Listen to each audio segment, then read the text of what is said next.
안녕하세요. 법무법인 S 형사팀 임태호 변호사입니다. 현재 텔레그램에서 수사에 적극적으로 협조를 하고 있습니다. 텔레그램은 원래 보안이 강하고, 그리고 텔레그램에서는 수사에 전혀 협조를 하지 않았었기 때문에 마약 사건, 그리고 딥페이크, 그리고 불법 촬영물, 아청물 제작 및 유포가 텔레그램을 통해서 많이 이루어졌었어요. 근데 텔레그램 수사가 많이 어렵다 보니 경찰은 위장 수사나 잠입 수사를 통해서만 텔레그램에서 벌어지는 범죄를 입건하고 특정하고 수사를 할 수가 있었습니다. 그 전까지는요. 근데 이제는 텔레그램에서 적극적으로 수사에 협조를 하고 있기 때문에 최근 텔레그램과 관련한 입건 사건이 상당히 많고 또 상담도 많이 들어오고 있습니다. 그래서 오늘은 그 텔레그램과 관련한 사건에서 상담을 요청하시는 분들이 공통적으로 하시는 질문에 대해서 한번 답변을 드리도록 하겠습니다.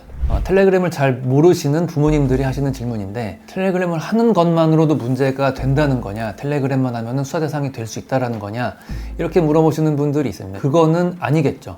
정확하게 범죄 혐의에 부합하는 어떤 대화 또는 대화방에 대해서만 수사가 진행이 됩니다. 근데 이게 지금 현재 텔레그램 서버에서 보관 중인 그 대화 내용 그리고 파일에 대해서는 텔레그램이 전폭적으로 수사 협조를 하고 있기 때문에 최근에 입건되는 사건들의 그 사건 발생일은 몇 달 전 또는 길게는 1년 전 사건까지도 현재 입건이 되고 수사 대상이 되고 있습니다.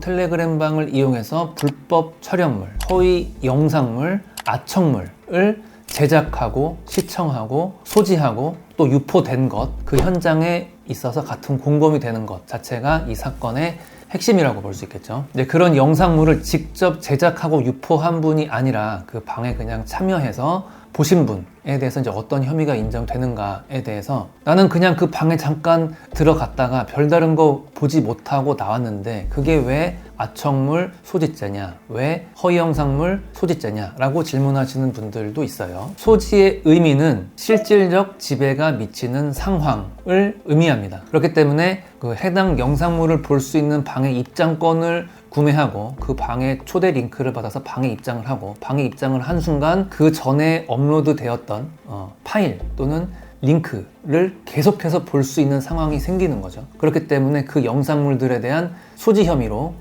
입건이 되고 기소가 될 수 있는 것입니다. 또한 이게 소지가 아니고 그냥 시청이라고 하더라도 소지와 시청은 법정형이 똑같아요. 거의 같은 형량으로 처벌이 됩니다. 그리고 그 방에 들어갔다가 실제로 거기에 업로드된 영상이나 그 링크 클릭을 못했다고 하더라도 그거를 실제적으로 볼 수 있는 상황에 이른 거거든요. 그렇기 때문에 수사관 또는 법원에서는 방에 들어가기만 했지 실질적으로 클릭해서 보지 못했다 라는 주장에 대해서는 잘 인정해주지 않습니다. 또 다른 질문은 그 압수수색이 아니라 이제 우편물 또는 이제 전화로 연락이 왔는데 그런 경우에는 상황이 좀 가볍거나 좀 다른 거냐, 이렇게 질문하시는 분들도 있어요. 이 디지털 성범죄에 대해서 좀 어느 정도 이제 검색을 했다라거나 공부를 하신 분들은 디지털 성범죄는 보통 압수수색으로부터 시작된다라는 것을 알고 계실 거예요. 근데 이거는 분명히 딥페이크 또는 아청물은 디지털 성범죄인데 압수영장이 없다, 그냥 경찰에서 연락이 왔거나 출석 통지서가 왔다, 어떤 상황이냐, 이렇게 물어보세요. 그걸 설명을 드리려면은 지금 전국에 있는 모든 경찰청에서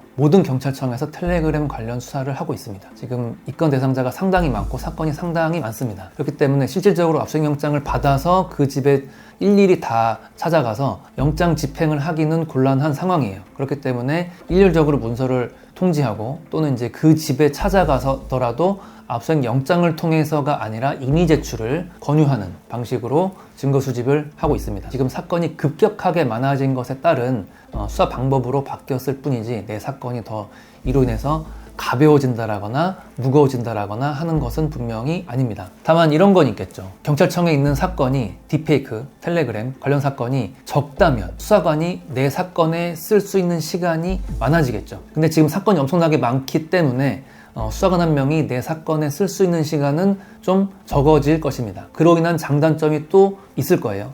그거는 아마 개개의 사건별로 좀 달라질 수 있을 것 같습니다. 아마 그래도 이제 어떤 분들은 압수영장 집행의 형식으로 입건 사실을 알게 되셨을 테고, 또 어떤 분들은 출석 통지서, 또 어떤 분들은 전화, 어떤 분들은 그냥 집 앞에 경찰이 와서 다양한 방식으로 자신의 입건 사실을 알게 되셨을 거예요. 근데 어떠한 방식이었던지 간에 내 혐의가 지금 입건되어서 수사가 진행이 되고 있고, 지금 내 신분이 피의자 신분이라는 것은 변치 않습니다. 모두 동일합니다. 모두 입건된 사건입니다. 일단 그 텔레그램 방을 통해서 최근에 가장 입건이 많이 되고 있는 허위 영상물, 소위 이제 딥페이크라고 하는 사건의 법정형을 알려드릴게요. 딥페이크를 통해서 이제 만들어진 사람이 성인이라면 성폭력 범죄의 처벌에 관한 특례법이 적용이 됩니다. 제14조의 2에서 규정하고 있는데, 일단은 성인 허위 영상물을 만든 사람의 처벌은 징역 7년 이하 그리고 5천만 원 이하의 벌금으로 처벌이 됩니다. 그거를 제작한 것을 반포한 사람도 7년 이하의 징역 그리고 5천만 원 이하의 벌금으로 처벌됩니다. 근데 그 유포, 반포가 영리 목적이었다라면은 3년 이상의 징역으로 처벌이 됩니다. 14조의 1, 2 사망이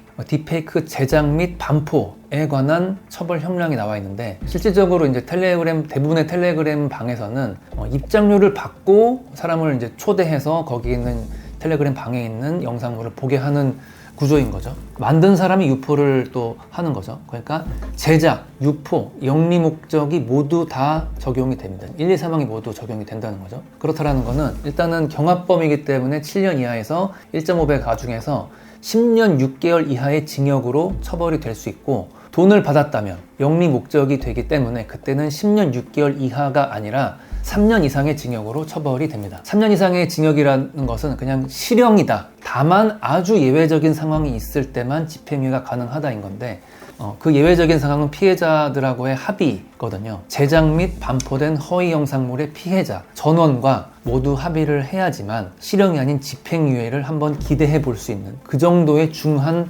범죄입니다. 그렇다면은 최저인 형량이 집행유예일 텐데, 최고 형량은 어떻게 될 것인가? 지금 영리목적 반포의 경우에는 하한만 나와 있지 상한이 나와 있지 않아요. 그렇다라는 것은 법정 최고형도 가능한 사안이라는 겁니다. 그럼 그 방에 단순하게 입장료를 내고 입장해서 보기만 한 사람은 어떤 처벌을 받게 되겠는가? 이제 같은 조항 4, 5항에 나와 있죠. 성인 대상 딥페이크를 본 사람은 3년 이하의 징역 또는 3천만 원 이하의 벌금으로 처벌이 됩니다. 상습으로, 그러니까 정말 장기간에 걸쳐서 많이 시청 소지한 분들은 그 형량의 1.5배까지 가중될 수 있습니다. 지금까지 이제 성인이었는데 그 허위 영상물의 피해자가 만약에 미성년자라면 그 경우에는 아청법이 적용이 됩니다. 아청법 제11조 1항에서 아청 제작을 한 사람의 처벌 법정형은 5년 이상의 징역이에요. 그리고 영리 목적으로 배포한 경우에는 5년 이상, 그리고 영리 목적이 아닌 그냥 배포인 경우에는 3년 이상의 징역형이죠. 그래서 이제 텔레그램 방은 보통 입장료가 있기 때문에 제작에 5년 이상, 유포에 5년 이상으로 처벌이 됩니다. 그렇다는 건 성인 대상 허위 영상물보다 미성년자 대상 허위 영상물의 형량이 훨씬 높은 거죠. 그리고 앞에 말씀드린 성인 대상 허위 영상물을 시청 또는 소지한 분들의 형량에는 벌금형도 있기 때문에 벌금형 처벌도 가능합니다. 그러나 미성년자 대상 허위 영상물을 소지, 시청한 분들의 경우에는 벌금형이 없습니다. 1년 이상의 유기징역으로 처벌한다라고 되어 있어요. 무조건 징역형입니다. 징역형이냐 아니면 집행유예냐인 거죠. 그렇기 때문에 텔레그램 방을 통해서 딥페이크 영상 사진을 그냥 보기만 하신 분 또는 보려고 들어가신 분이 자신에게 적용되는 그 법정형 죄명이 얼마나 중요한 것인지를 좀 명확하게 정확하게 인식을 하셔야 됩니다. 그리고 지금 이런 사건들의 형량은 성폭력 범죄인 강제추행 또는 강간 같은 사건보다 훨씬 더 중하게 처벌이 됩니다. 그렇기 때문에 만약에 이러한 사건으로 입건이 되셨다면 저희가 운영하는 성전 카페를 통해서 기초적인 정보를 좀 습득을 하시고, 그리고 변호사, 특히 성범죄 전문 변호사인 저희에게 상담 신청을 해주시면 저희가 성심성의껏 상담을 해드리도록 하겠습니다. 이상입니다.